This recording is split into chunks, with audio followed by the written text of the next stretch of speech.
Emprendedores, bienvenidos a su clase de historia. El día de hoy nos toca hablar sobre rebeliones indígenas, segunda parte.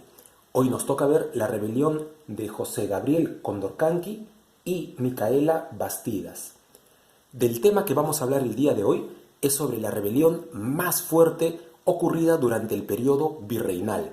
Recuerden ustedes que Perú por 300 años fue parte del Imperio Español. Recuerda también que la independencia es recién en el año 1824.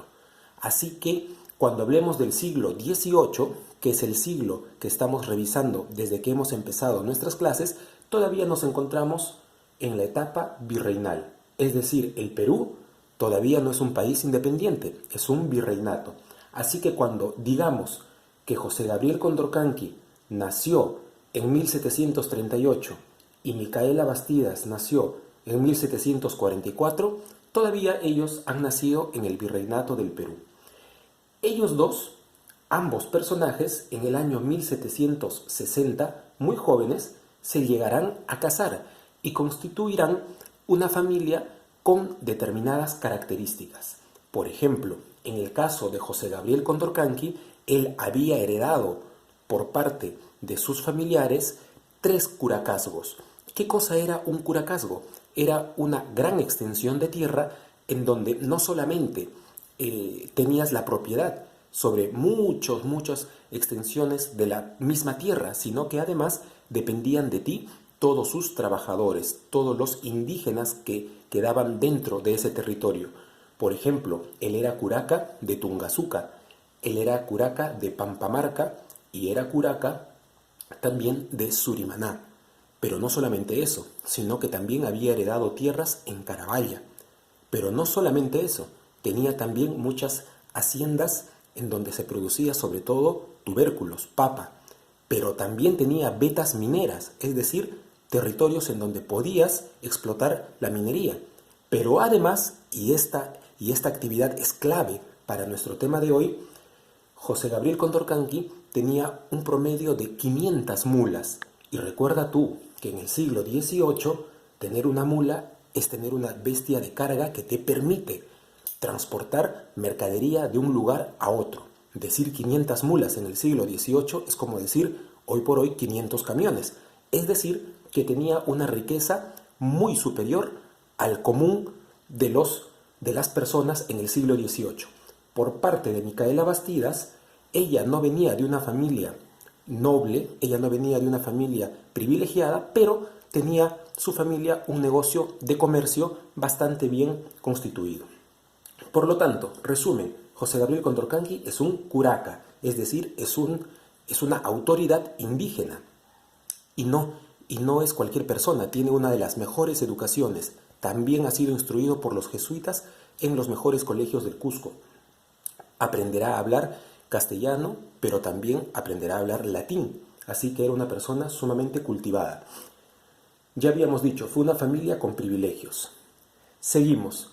El periodo en el cual se va a desarrollar la rebelión es de 1880 a 1881 y tenemos que ubicarnos en Cusco, para ser exactos en Tinta. Ahí quedaba la casa de este matrimonio, José Gabriel Condorcanqui más Micaela Bastidas Puyucahua. Causas de la rebelión. La vamos a dividir en 4. Una causa personal, una causa social, económica y cultural. La causa personal es que José Gabriel Condorcanqui siempre luchó para que se le reconozca su ascendencia incaica.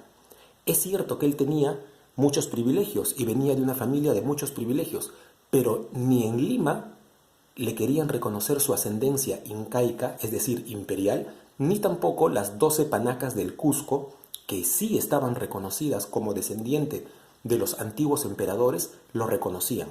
Eso marcó en él mucha furia, eso marcó en él mucho resentimiento, tanto con las autoridades de Lima como con las familias reales incaicas del Cusco. A nivel social, como José Gabriel Condorcanqui era un curaca, entonces él se encontraba en el medio entre la autoridad española, el corregidor, que es como decir un gobernador regional, y los indígenas, que es como decir el pueblo más llano, el pueblo más humilde. Él sabía comunicarse con unos y con otros. A nivel económico, recuerda tú que estamos en el ciclo de las reformas borbónicas, así que lo que va a perjudicar directamente a José Gabriel Condorcanqui es, por ejemplo, los repartimientos mercantiles, que era una cantidad de productos que se tenían que vender sí o sí, y si no, eran castigados con impuestos a aquellas personas que no lograban vender esa cantidad de productos. Segundo, la alcabala era el impuesto a la venta. Si José Gabriel Condorcanqui, recuerda que te he dicho que tiene muchas mulas y que con eso recorre desde el Cusco hasta Buenos Aires vendiendo diferentes productos. Si él quería vender cualquiera de esos productos, tenía que pagar un impuesto por venta. Es lo que actualmente se llama IGB. Bueno, las reformas borbónicas subieron las alcabalas y eso lo perjudicó. Pero lo que marcó terriblemente la furia de José Gabriel Condorcanqui fue el pago de aduanas, porque hasta el año 1776 no existían aduanas entre Cusco y Buenos Aires.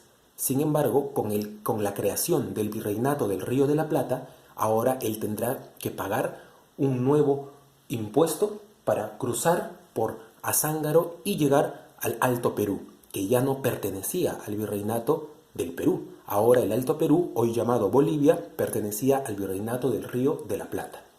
Y a nivel cultural, recuerda que los indígenas creen en el Incarri, en el mito del Inca resucitado para restaurar el imperio del Tahuantinsuyo. Características de la rebelión, para pasar a los hechos. Primero, la rebelión tuvo distintas agendas para cada clase social. José Gabriel Condorcanqui tuvo la habilidad política de saber hablar con cada uno de las distintas capas sociales del virreinato. A los criollos, es decir, a los hijos de españoles, les prometió que la alcabala disminuiría. A los mestizos les prometió que no les llegaría repartimientos, es decir, repartos mercantiles que los obliguen a vender productos a como dé lugar. A los indígenas les prometió que acabaría la mita minera, es decir, que acabarían los trabajos obligatorios en las minas. Y a los esclavos también supo dirigirse y les prometió, obviamente, la libertad. Otra característica de esta rebelión es que fue muy sangrienta de ambas partes, por parte de los rebeldes y por parte de la autoridad virreinal. Hechos.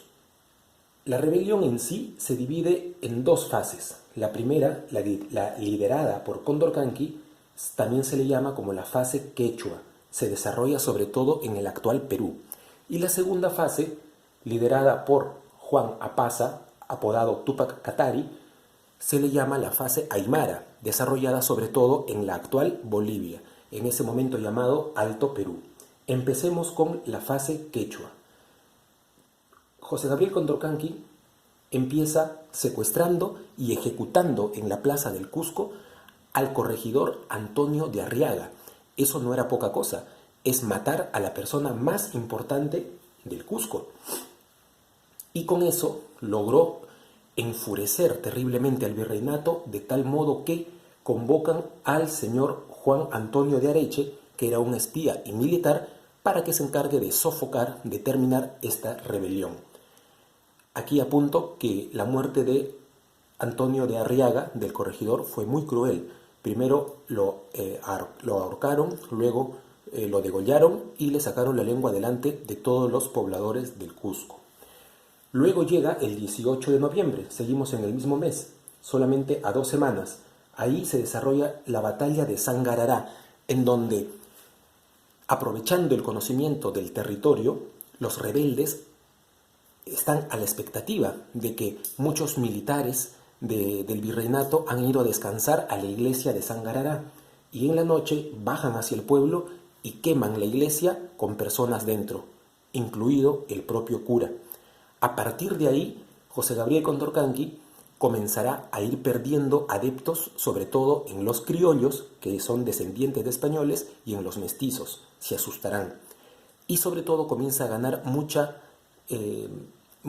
potencia su mensaje en los indígenas y cómo no, también en los esclavos, que poco a poco se venían sumando.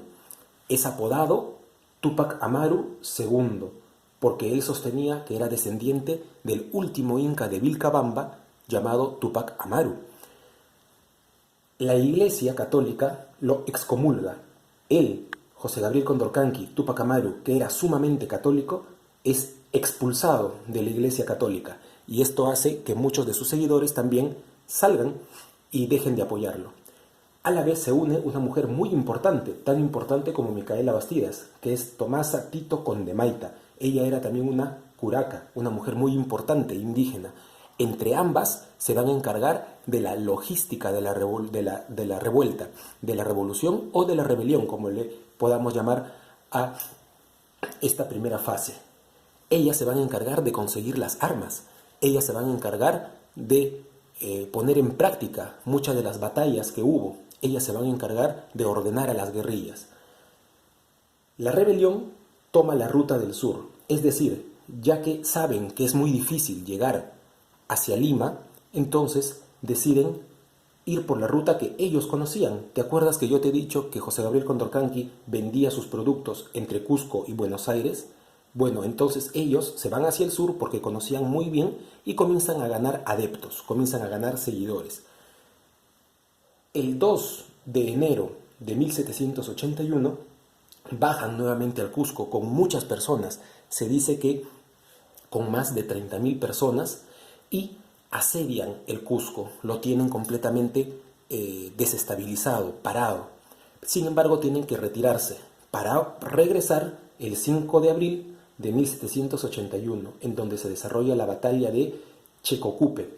Es ahí donde por fin los rebeldes pierden, son capturados y al mes siguiente, el 18 de mayo de 1781, serán ejecutados en la Plaza del Cusco con la misma violencia y que ellos ejecutaron en un inicio al corregidor Antonio de Arriaga. Rápidamente, solo para recordarlo, tú sabes que Micaela Bastidas fue sometida también al degollamiento, pero sobre todo fue muerta a patadas en el vientre.